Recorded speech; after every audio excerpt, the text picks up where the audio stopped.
به نام و یاد خداوند بخشاینده و نهایت مهربان سلام تقدیم میکنم خدمت همه شما دوستان عزیز.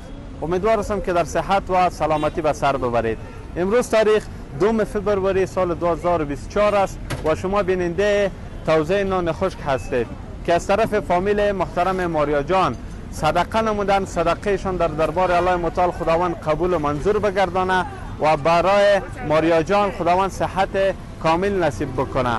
دوستان عزیز، توزیع خدا بخیر شروع میکنیم. به نانوایی آمدیم که در هر پلاستیک ما 10 دانه 10 قرص نان انداختیم و به طرف کسی که کارگر هستند، کسی که پلاستیک فروشی میکنه، کراچیوانی میکنه یا در لب سرک کار میکنن، در وسط توان خود نداره که برای خانه خود نان خشک بگیرن.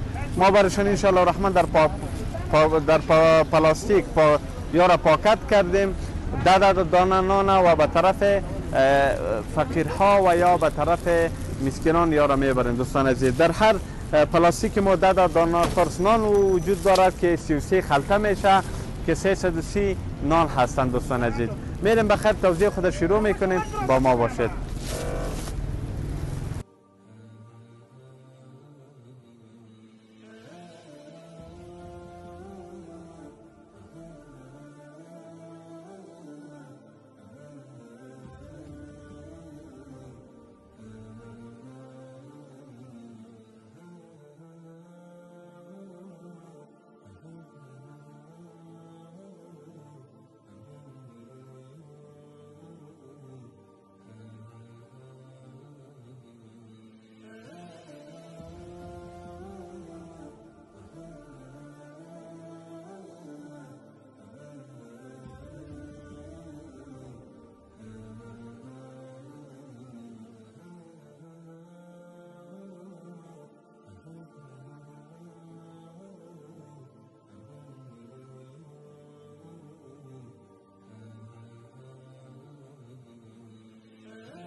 خدای شاید ده چې سوال موال نشي د یو چا صدقه کړې وله چې مریضان دي دعا وکړي خدای پاک شفا ورته ورکړي. ولې نه تهجد ته هغه کې دعا کوه. خیر است، مننه. سلام